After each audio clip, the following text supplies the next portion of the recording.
Examinons un graphique de vitesse en fonction du temps et déterminons un peu comment lire ce graphique-ci. Le premier mouvement passe de moins 6 mètres par seconde à moins 6 mètres par seconde. On peut voir que c'est une droite horizontale, donc l'objet se déplace à vitesse constante.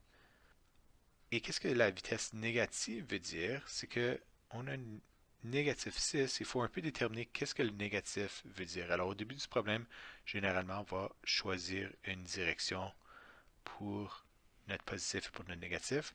Prenons positif qui sera vers la droite et négatif vers la gauche. Dans ce cas-ci, négatif 6 indique qu'il est en train de voyager 6 mètres par seconde à la gauche. Continuons à numéro 2.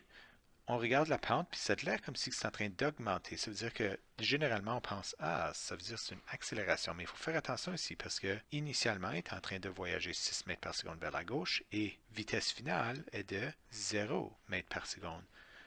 Donc, s'il passe de 6 mètres par seconde à 0 mètres par seconde, on voit que c'est une diminution de la vitesse.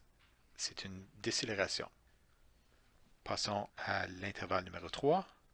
Alors, de 3 secondes jusqu'à 5 secondes, on voit que l'objet va de 0 mètre par seconde à 0 mètre par seconde. C'est une vitesse qui est constante. Mais deuxième chose, c'est que la vitesse est égale 0. Alors, l'objet est immobile. Passons au quatrième segment. On voit qu'il commence à 0 mètre par seconde et continue à 4 mètres par seconde. Ça, ici, c'est vers la droite.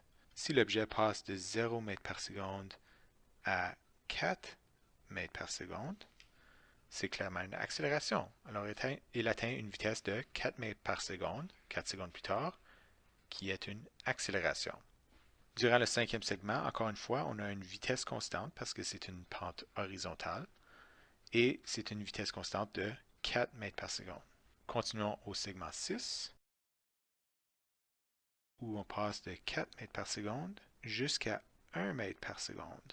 La vitesse de l'objet diminue de manière constante, mais elle n'arrête pas. Elle atteint une vitesse de 1 mètre par seconde et c'est ça qui se passe au segment 7. Il voyage à 1 mètre par seconde de façon constante pendant ces 2 secondes-là. Et finalement, numéro 8, il faut faire attention parce qu'il y a deux choses qui se passent.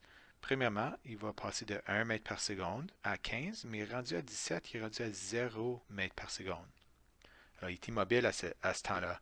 Et qu'est-ce qui se passe? Passer de 17 à 19, il va dans le côté négatif qu'on avait décidé que c'était vers la gauche.